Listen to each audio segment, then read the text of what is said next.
ഹരേ കൃഷ്ണ. സർവം രാധാകൃഷ്ണാർപ്പണമസ്തു. ജയ് ജയ് ശ്രീ രാധേ രാധേ. ഭഗവത്ഗീത പറഞ്ഞു തുടങ്ങാമെന്ന് വിചാരിക്കുകയാണ്. ഹരേ കൃഷ്ണ. അദ്ധ്യായം 1. കുരുക്ഷേത്ര യുദ്ധക്കളത്തിലെ സൈന്യ നിരീക്ഷണം.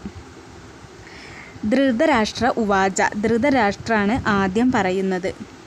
ഹേ സഞ്ജയ, പുണ്യസ്ഥലമായ കുരുക്ഷേത്രത്തിൽ യുദ്ധോത്സുകരായി ഒന്നിച്ചുകൂടിയ എൻ്റെ മക്കളും പാണ്ഡുപുത്രരും എന്തു ചെയ്തു? ചെറുതായിട്ട് ഇതൊന്ന് വിശദീകരിക്കാം. അനേകം ലക്ഷം പേർ പാരായണം ചെയ്തു പോരുന്ന ദൈവീക ശാസ്ത്രമാണ് ഭഗവത്ഗീത.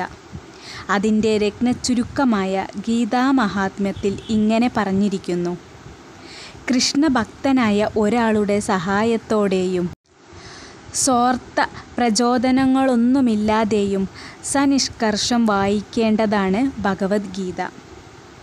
ഭഗവത്ഗീതയെ വ്യക്തമായി മനസ്സിലാക്കാനുള്ള വഴി അതിൽ തന്നെയുണ്ട്.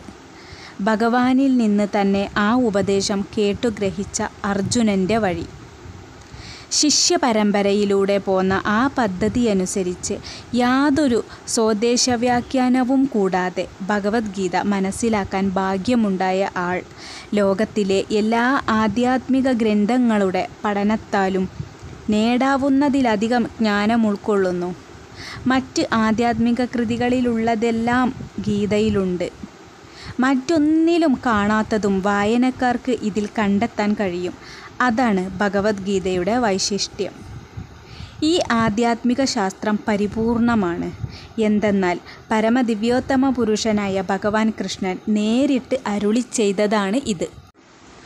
മഹാഭാരതത്തിൽ വിവരിക്കുന്ന സഞ്ജയനും ധൃതരാഷ്ട്രവുമായുള്ള സംവാദമാണ് ഈ തത്വശാസ്ത്രത്തിനടിത്തറയായി വർത്തിക്കുന്നത്. കുരുക്ഷേത്രത്തിലെ പോർനിലത്തു വെച്ചാണ് ഇതിൻ്റെ ഉൽപ്പത്തിയെന്നും നമുക്കറിയാം. സ്മരണാതീതമായ വൈദിക കാലം മുതൽക്ക് തീർത്ഥാടകരുടെ ഒരു പുണ്യസ്ഥലമായിരുന്നു അത്. മനുഷ്യവർഗത്തിന് വഴികാട്ടുവാനായി ഭഗവാൻ ഭൂമിയിൽ അവതരിച്ച കാലത്ത് ചെയ്ത ഉപദേശമാണ് ഗീത. ഇവിടെ ധർമ്മക്ഷേത്രേ, അതായത് ആധ്യാത്മിക ക്രിയകൾ ചെയ്യുന്ന സ്ഥലം എന്ന വാക്ക് ഏറ്റവും സാരവത്താണ്. എന്തെന്നാൽ കുരുക്ഷേത്ര യുദ്ധാങ്കണത്തിൽ പരമദിവ്യോത്തമ പുരുഷൻ അർജുനൻ്റെ ഭാഗത്താണല്ലോ.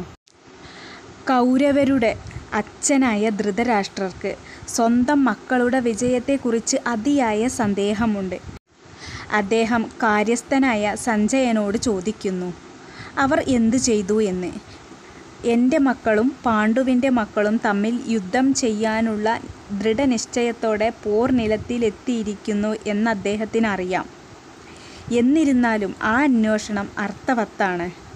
രണ്ടു കൂട്ടരും തമ്മിൽ ഒരു ഒത്തുതീർപ്പുണ്ടാവണമെന്ന് ധൃതരാഷ്ട്രർ ആഗ്രഹിച്ചില്ല.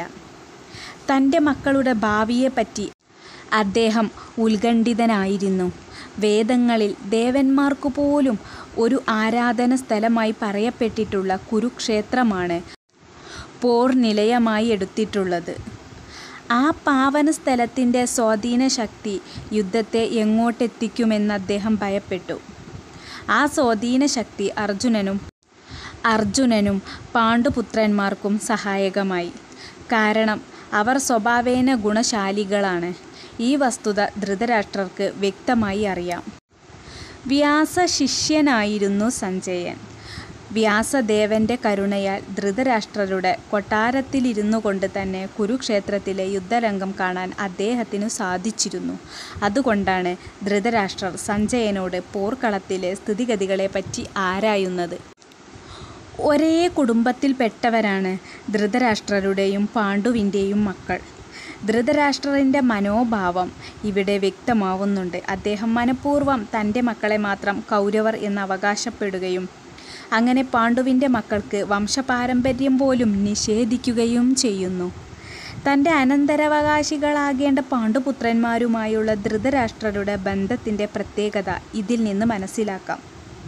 ധർമ്മപിതാവായ ശ്രീകൃഷ്ണൻ്റെ സാന്നിധ്യത്തിൽ ധർമ്മഭൂമിയായ കുരുക്ഷേത്രത്തിൽ വെച്ച് വിളനിലത്തിലെ കളകളെ എന്ന പോലെ ധൃതരാഷ്ട്രപുത്രന്മാരായ ദുര്യോധനാദികളെ പൂർണ്ണമായും നശിപ്പിക്കുമെന്നും യുധിഷ്ഠിരൻ്റെ നേതൃത്വത്തിലുള്ള ധാർമ്മികരെ ഭഗവാൻ നാടുവാഴിക്കുമെന്നും ഇതിൻ്റെ തുടക്കത്തിൽ നിന്നു തന്നെ വ്യക്തമാകുന്നുണ്ട്. ചരിത്രപരവും വൈദികവുമായ പ്രാധാന്യത്തിനു പുറമെ ധർമ്മക്ഷേത്രേ കുരുക്ഷേത്രേ എന്നീ വാക്കുകൾ പൊരുൾ ഉള്ളതാണ്. ശ്ലോകം 2.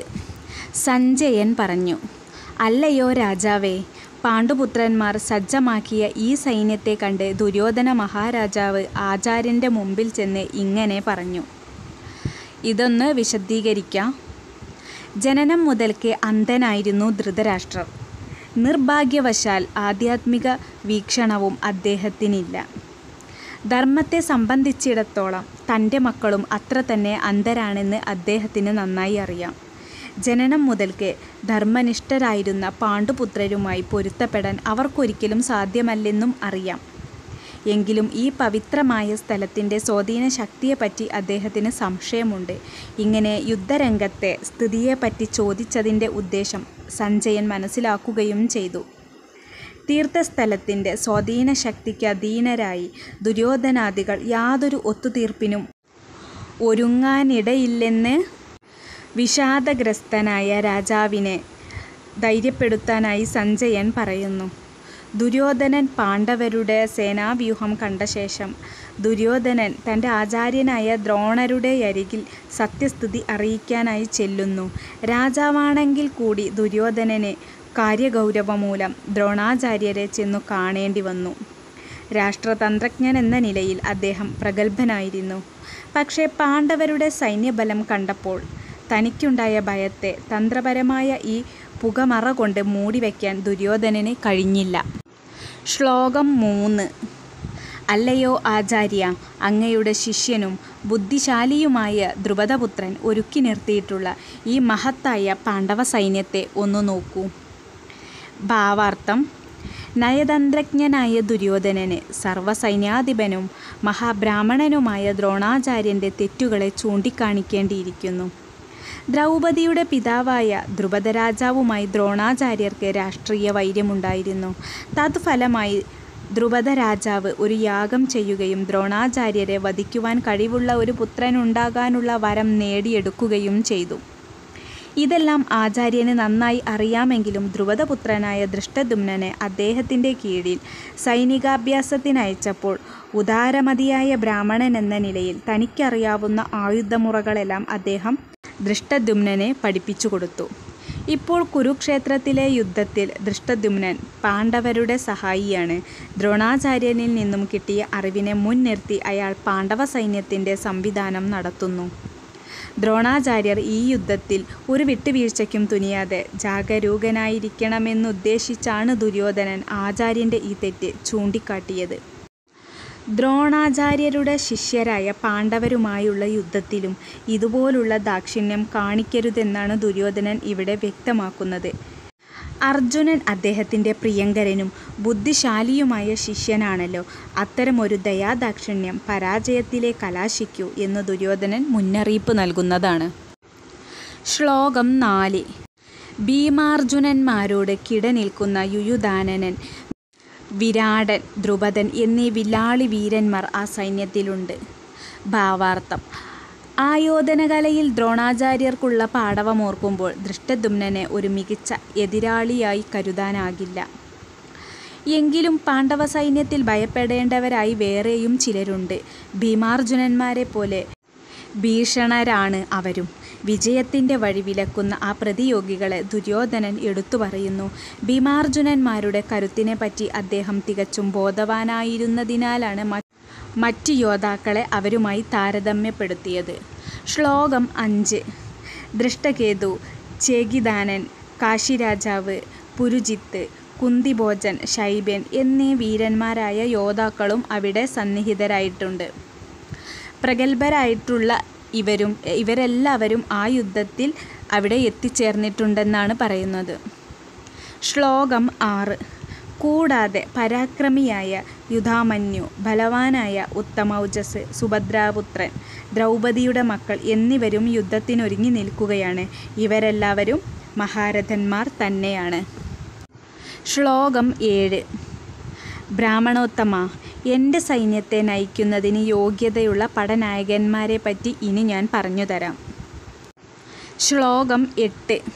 യുദ്ധത്തിൽ സദാ വിജയിക്കുന്നവരായ താങ്കൾ, അതായത് ദ്രോണാചാര്യർ, ഭീഷ്മർ, കർണൻ, കൃപൻ, അശ്വത്ഥാമാവ്, വികർണൻ, സോമദത്തൻ്റെ പുത്രനായ ഭൂരിശ്രവസ് എന്നിവരും ഉണ്ട്. കൃപാചാര്യരെടുത്ത് ദുര്യോധനനാണ് ഇത് പറയുന്നത്. സ്വപക്ഷത്തുള്ള മികച്ച സേനാനികളെയും ദുര്യോധനൻ എണ്ണി എണ്ണി പറയുന്നതാണ് ഇത്.